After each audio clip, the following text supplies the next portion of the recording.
I want to talk today a little bit about what it means to be, lost and potentially found on your life journey.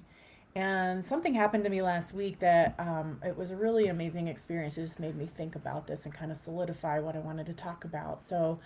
I live in a mountain community, and I was taking my dog on a walk, and it had snowed, and the path really wasn't very clear. It just kind of like faded in and out. But I've done this walk so many times that I'm like, oh, I know exactly where it was. But I was also kind of like not really paying attention to where I was going. I was in deep in thought, thinking about work, life, other things that were going on, and my dog was up ahead of me. And um, as I got a little bit further on the path, I started thinking like, this doesn't look exactly familiar. Let me slow down and see if I can find my familiar markings. And I kept getting a little bit confused and thinking maybe I should go back. And, I was looking around and I'm like, well, no, I'm going to just keep going. I'm just going to keep going. It feels right. But then I kept stopping and thinking, like, well, wait, does that hill really, is that always there? I don't recognize that. And all the trees look the same on this hike. There's not like a lot of delineating factors, but even the ones that were there that knew and know like the back of my hand just seemed different somehow with all this snow. So I really, at one point I kind of got a little bit afraid and I'm like, well, I'm just going to go back, forget it. I'm going back to the main path and I'm just going to have to backtrack because I don't know, I don't want to get lost in the woods. And then, I just heard this sort of voice in my head that said, no, Kim, just keep going. Worst comes to worst, I can turn back, but keep going. You're on the right path. So even though it felt different and seemed different, I kept going. And, honestly, my dog, Hank, is a great compass. And I started kind of leaning on him and saying, well, he knows where he's going. He's running that way, so he must know. He doesn't usually veer too far off the path. And so I kind of use him as my little internal compass to get home that day. And it worked out and everything was good. And I thought about this experience because I was like, this can happen in real life too. You think you're on the right path and, you're going and going, and lo and behold, you wake up one day and you are maybe a little confused or you feel lost, or maybe you weren't really paying attention and just going through the motions because everything felt really familiar. And suddenly it's like, well, how did I get here? Why am I here? This doesn't really feel aligned with what I want to be doing or who I am as a person. And I think that can happen to a lot of us. We've had long careers or, maybe even short careers, but, what at one point really worked for us may not really work anymore.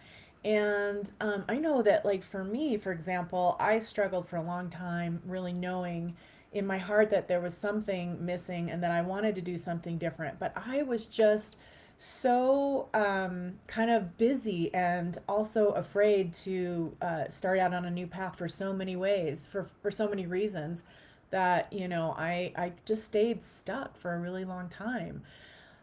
So I'll talk about that a little bit further, but definitely, notice your environment and how busy you are, and if it is keeping you from being able to really look at what it is that you want to be doing, or listening to those voices in our heads, or that are telling you like maybe there's something out there that's better for me or different. So, there's several ways that we can feel lost. And, one day it may be that we wake up and think like, gosh, how did I get here? Not to date myself, but that famous song by the Talking Heads, my God, how did I get here? So, you may have lost your path long before, you just kept going because, that voice told you that it was too late maybe to do something different, or that I'm in too deep. And, another way that this can come up for us is once we have maybe started on a new path, and we may feel, we get into fear because all of a sudden things don't feel familiar. They feel really different and uncomfortable. And you're like, well, wait a second, I want to go back to where I started. Sort of like when I was on that walk. I'm like, well, this all looks new and weird. Like, I just want to go back to what I know. And, this is where a lot of us, kind of stop when we are on that path of maybe trying something new and we say, forget it, it's too scary. I want to go back. We kind of go into panic mode. Um, and these are situations, both of these situations, in any situation where you're looking at change, it takes a lot of courage to walk through fear. These situations, can come up, and like I said, you just want to go backwards because it's too scary, and often we don't know where to go. And that's where we have to like really start thinking about, what is my compass?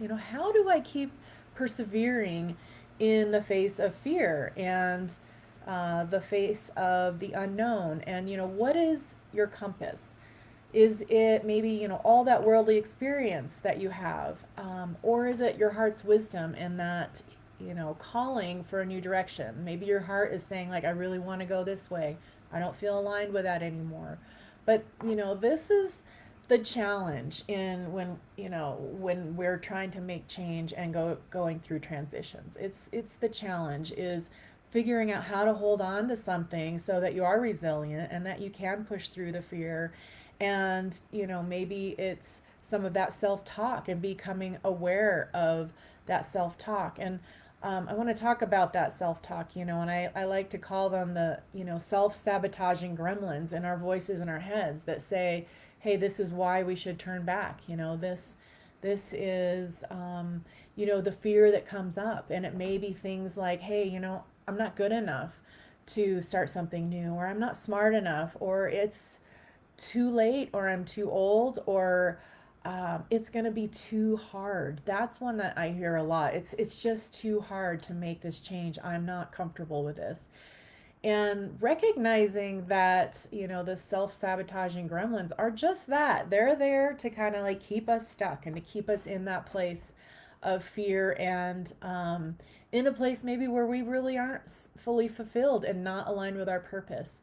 But when you start looking at these gremlins and maybe where they came from, I mean, and a lot of times they come from something that might have happened to us in our past, and often in our early childhood, things and messages that we heard from our parents or trainers or teachers, in fact, that told us and that, or what we heard anyways, was that we weren't good enough, whether or not that person meant to say it that way or not. That's kind of how we internalize those fears and those gremlins. And for some reason, they're awfully darn hard to get rid of. And you have to do some work around those and to really uncover them and to understand why they're there and, how they're manifesting in your life. And is there a way to recognize them and be able to compartmentalize them so that they don't rule all of your decisions anymore? So, one of the things also that I like to do when I'm talking about, trying to find that compass, getting back to that, is taking a pause. And, what does that mean? What's a pause? A pause is time to think about, what it is that is in your way, where are you stuck, and what it is that your heart is saying to you. What it is that you are yearning to do, what seems to be missing in your life, where are you feeling stuck. These are starting points and can be your compass. And it's also, where the real work begins. And just know that, your heart and intuition can be trusted. It's there for a reason. We are given thoughts and feelings, to pay attention to, whether they're good or bad, or if you even want to label them that. It's information. It's information for us to help us move forward and point us toward something better in our lives or something that we're trying to accomplish in our lives. So I want to talk to you a little bit about, you know, the the lure and safety. I basically, the thought that the lure and the safety of the familiar can really keep us stuck and resisting the movement towards something better for us. So think about that when you're, looking at change and how that current job or your current situation in life is really a safe spot. Even if you don't want to be there anymore, it's familiar. So, think about that. The lure and safety of the familiar can keep us stuck and resisting the movement towards something better for us. And also know that you really have a choice when it comes to the direction in your life, or really anything in your life. You always have a choice. And once you begin to really listen to that voice, is when you begin to find your true purpose in life. And trust me, it's in there. That voice and that knowing, it's all there. And it's really a matter of how you choose to listen to yourself. And, then what actions are you going to take to find that compass, to find that purpose, to move forward, to make change in your life? And, like I said, that's where a lot of the work really begins. But it's also where we start feeling most alive, really recognizing our true selves is, it's the most incredible and wonderful gifts that you can give to yourself. So, with that, I will end for today, and I'm just going to close and say that, if something resonated with you here today, and if you would like to find out more about how I might help you on your life's journey, please reach out to me. You can reach out to me either through Facebook, in the comments, or private message me, or if you'd like to head on over to my website, adventuresincoaching.com, and go to the Work With Me page. There's a form you can fill out there, and I will get back to you directly. So, with that, I will say thanks so much for listening, and it's a pleasure to be here with you today, and happy holidays, everyone. Take care.